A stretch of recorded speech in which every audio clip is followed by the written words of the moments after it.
Paper 71. Development of the State. The state is a useful evolution of civilization. It represents society's net gain from the ravages and sufferings of war.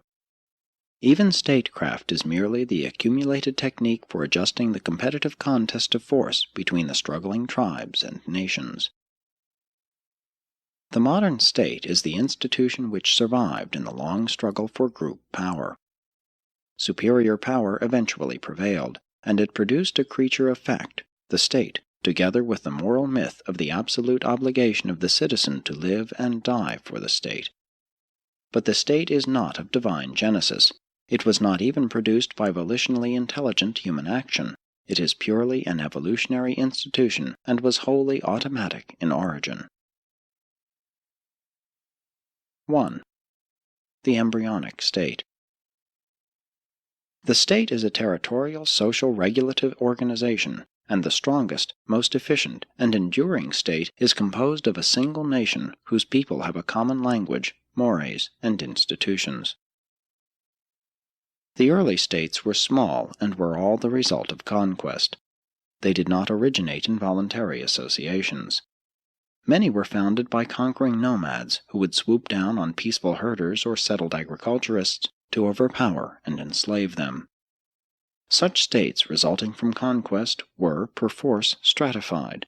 Classes were inevitable, and class struggles have ever been selective. The northern tribes of the American red men never attained real statehood. They never progressed beyond a loose confederation of tribes, a very primitive form of state.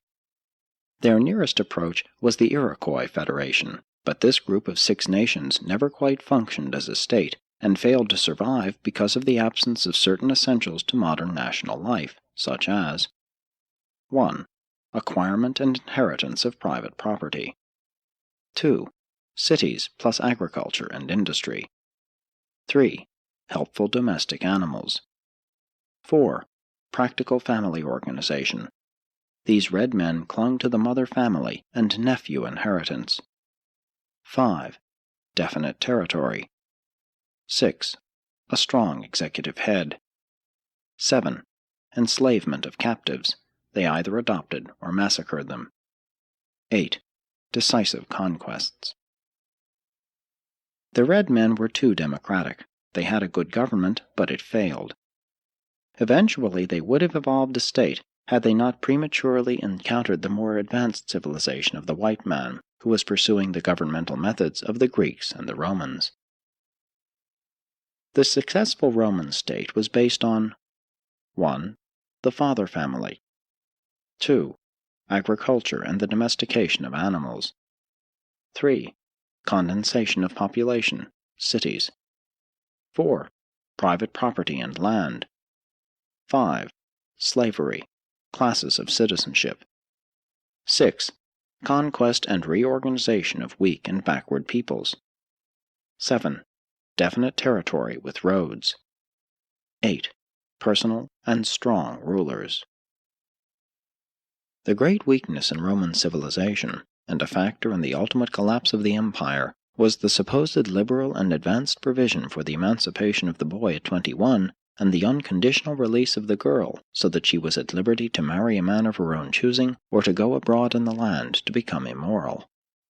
The harm to society consisted not in these reforms themselves, but rather in the sudden and extensive manner of their adoption. The collapse of Rome indicates what may be expected when a state undergoes too rapid extension associated with internal degeneration.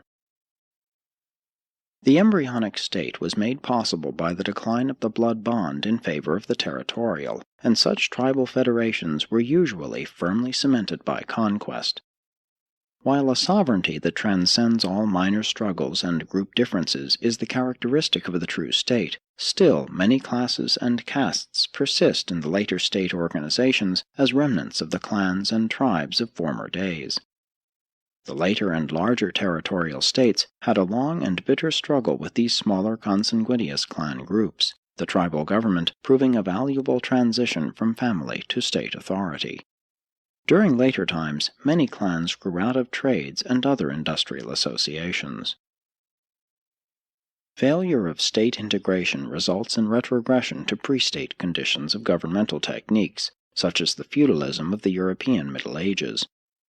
During these dark ages, the territorial state collapsed, and there was a reversion to the small castle groups, the reappearance of the clan and tribal stages of development.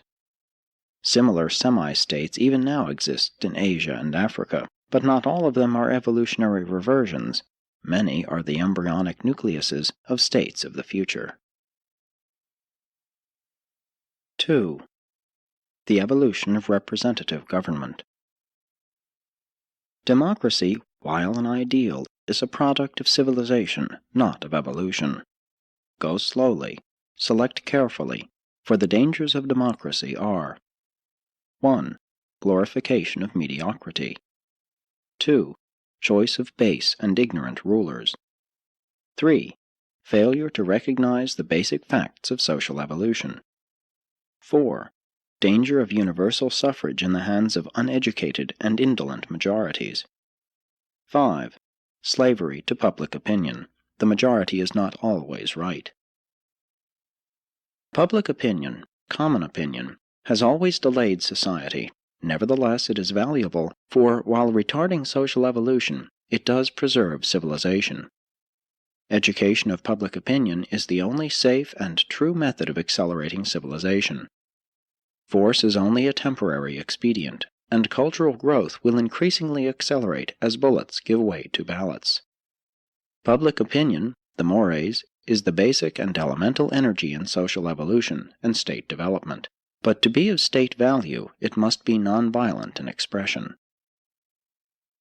The measure of the advance of society is directly determined by the degree to which public opinion can control personal behavior and state regulation through nonviolent expression.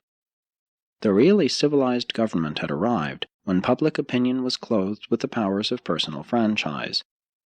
Popular elections may not always decide things rightly, but they represent the right way even to do a wrong thing. Evolution does not at once produce superlative perfection, but rather comparative and advancing practical adjustment. There are 10 steps, or stages, to the evolution of a practical and efficient form of representative government, and these are: 1. Freedom of the person. Slavery, serfdom, and all forms of human bondage must disappear. 2. Freedom of the mind. Unless a free people are educated, taught to think intelligently and plan wisely, freedom usually does more harm than good. 3. The reign of law. Liberty can be enjoyed only when the will and whims of human rulers are replaced by legislative enactments in accordance with accepted fundamental law. 4. Freedom of speech. Representative government is unthinkable without freedom of all forms of expression for human aspirations and opinions. 5. Security of property. No government can long endure if it fails to provide for the right to enjoy personal property in some form. Man craves the right to use, control, bestow, sell, lease, and bequeath his personal property. 6. The right of petition. Representative government assumes the right of citizens to be heard. The privilege of petition is inherent in free citizenship. 7. The right to rule. It is not enough to be heard. The power of petition must progress to the actual management of the government. 8.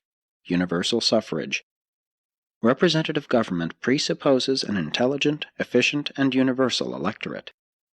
The character of such a government will ever be determined by the character and caliber of those who compose it. As civilization progresses, suffrage, while remaining universal for both sexes, will be effectively modified, regrouped, and otherwise differentiated. 9. Control of public servants. No civil government will be serviceable and effective unless the citizenry possess and use wise techniques of guiding and controlling officeholders and public servants. 10. Intelligent and trained representation.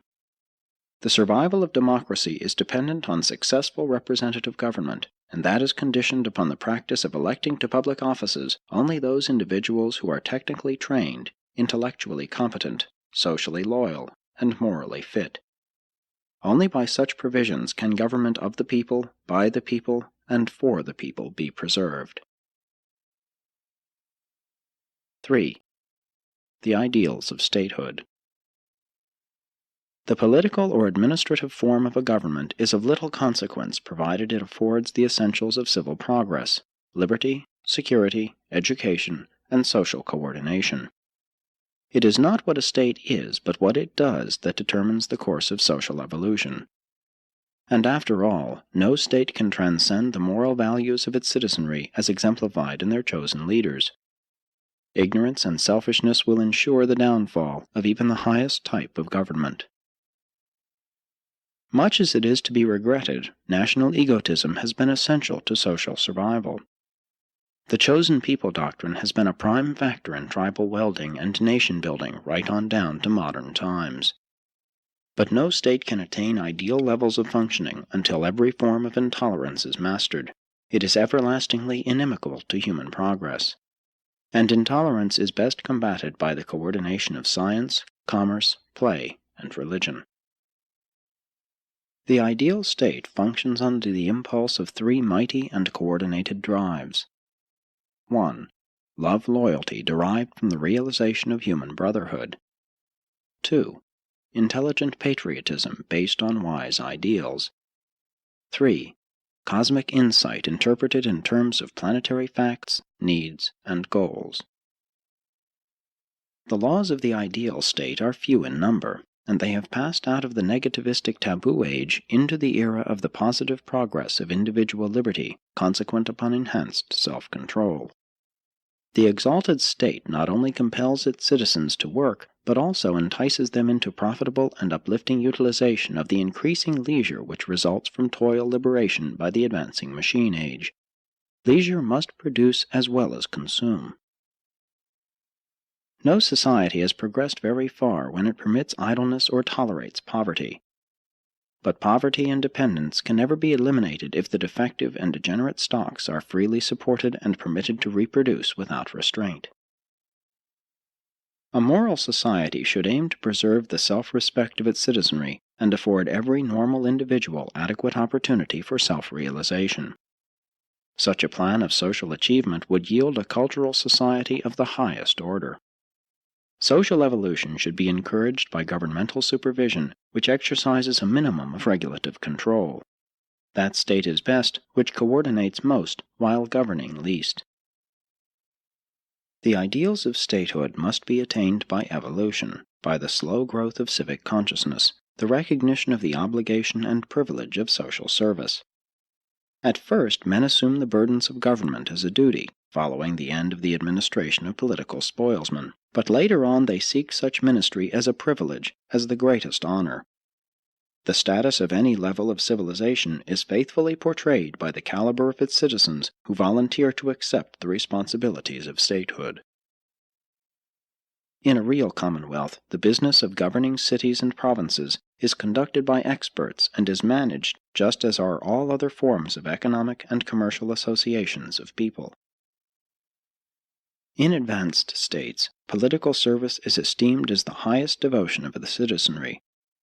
The greatest ambition of the wisest and noblest of citizens is to gain civil recognition, to be elected or appointed to some position of governmental trust, and such governments confer their highest honors of recognition for service upon their civil and social servants. Honors are next bestowed in the order named upon philosophers, educators, scientists, industrialists, and militarists. Parents are duly rewarded by the excellency of their children, and purely religious leaders, being ambassadors of a spiritual kingdom, receive their real rewards in another world. 4. Progressive civilization. Economics, society, and government must evolve if they are to remain. Static conditions on an evolutionary world are indicative of decay. Only those institutions which move forward with the evolutionary stream persist. The progressive program of an expanding civilization embraces 1. Preservation of individual liberties. 2. Protection of the home. 3. Promotion of economic security. 4. Prevention of disease. 5. Compulsory education. 6. Compulsory employment. 7. Profitable utilization of leisure. 8. Care of the unfortunate. 9. Race improvement. 10. Promotion of science and art. 11. Promotion of philosophy, wisdom. 12. Augmentation of cosmic insight, spirituality. And this progress in the arts of civilization leads directly to the realization of the highest human and divine goals of mortal endeavor, the social achievement of the brotherhood of man, and the personal status of God consciousness, which becomes revealed in the supreme desire of every individual to do the will of the Father in heaven. The appearance of genuine brotherhood signifies that a social order has arrived in which all men delight in bearing one another's burdens. They actually desire to practice the Golden Rule. But such an ideal society cannot be realized when either the weak or the wicked lie in wait to take unfair and unholy advantage of those who are chiefly actuated by devotion to the service of truth, beauty, and goodness. In such a situation only one course is practical. The golden rulers may establish a progressive society in which they live according to their ideals, while maintaining an adequate defense against their benighted fellows who might seek either to exploit their pacific predilections or to destroy their advancing civilization. Idealism can never survive on an evolving planet if the idealists in each generation permit themselves to be exterminated by the baser orders of humanity. And here is the great test of idealism.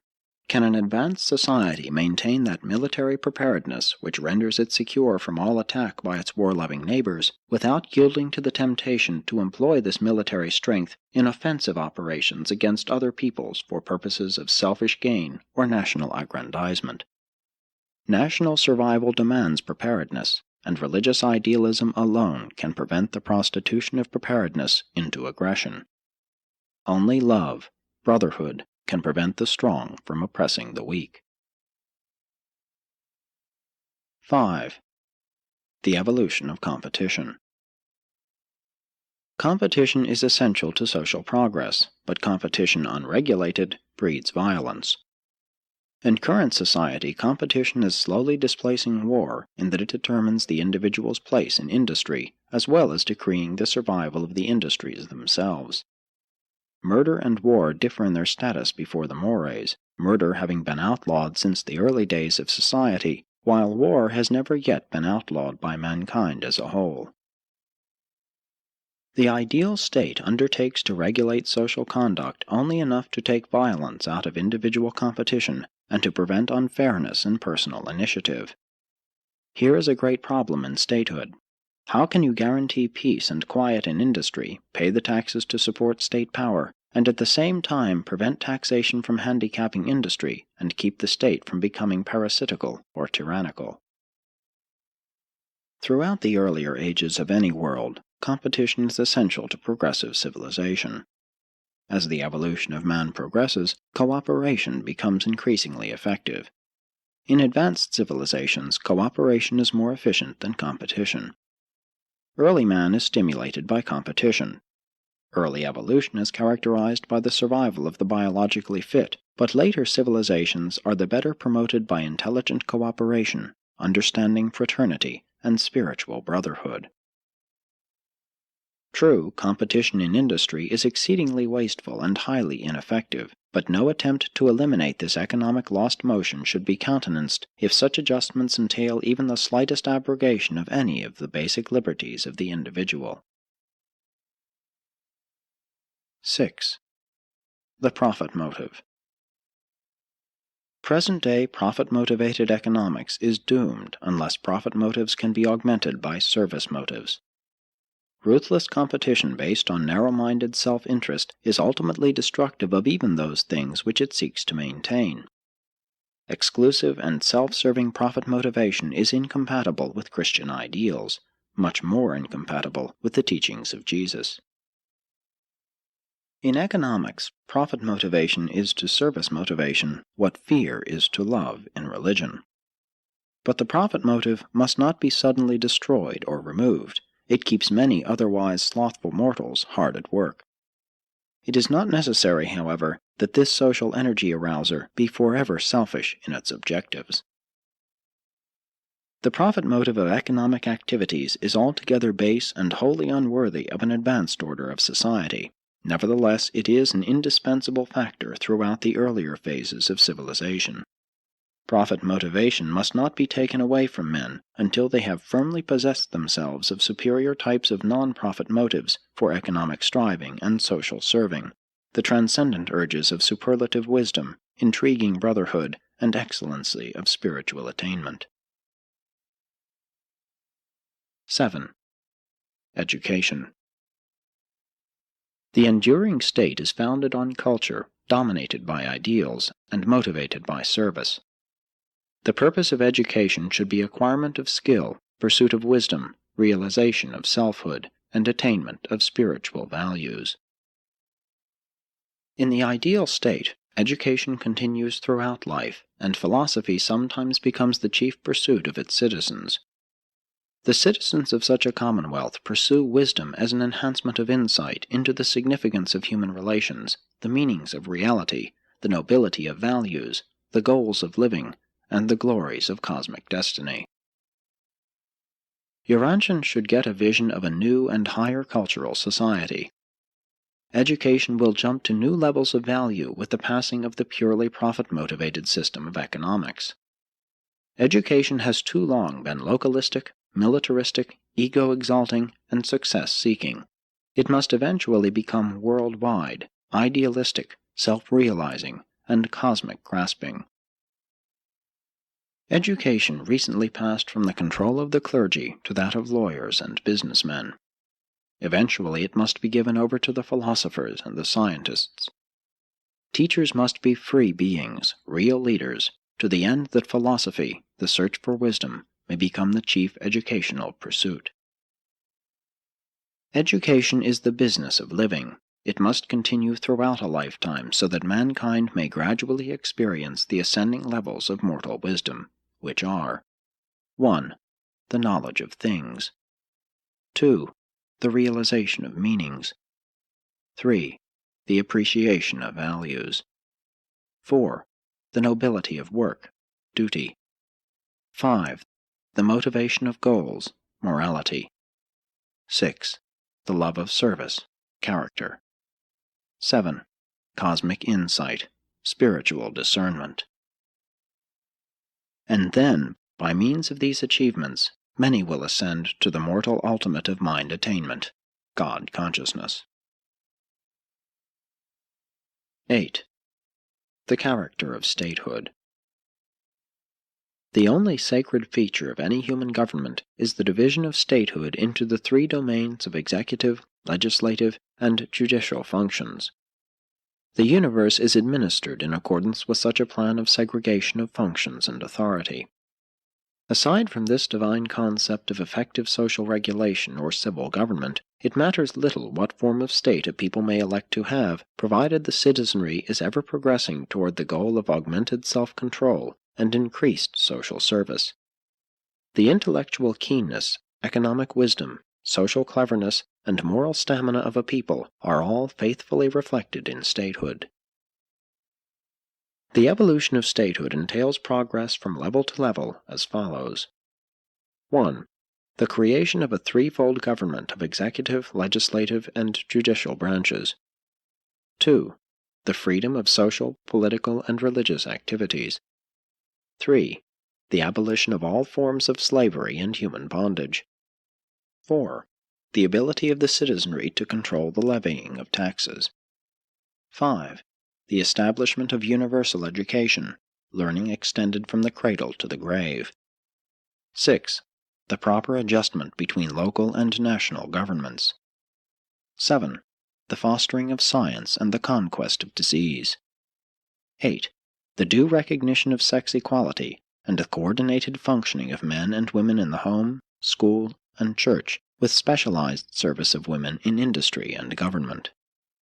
9. The elimination of toiling slavery by machine invention and the subsequent mastery of the machine age. 10. The conquest of dialects, the triumph of a universal language. 11. the ending of war, international adjudication of national and racial differences by continental courts of nations, presided over by a supreme planetary tribunal automatically recruited from the periodically retiring heads of the continental courts. The continental courts are authoritative, the World Court is advisory, moral. 12. The worldwide vogue of the pursuit of wisdom, the exaltation of philosophy. The evolution of a world religion which will presage the entrance of the planet upon the earlier phases of settlement in light and life. These are the prerequisites of progressive government and the earmarks of ideal statehood. Urantia is far from the realization of these exalted ideals, but the civilized races have made a beginning. Mankind is on the march toward higher evolutionary destinies. Sponsored by a Melchizedek of Nebadon.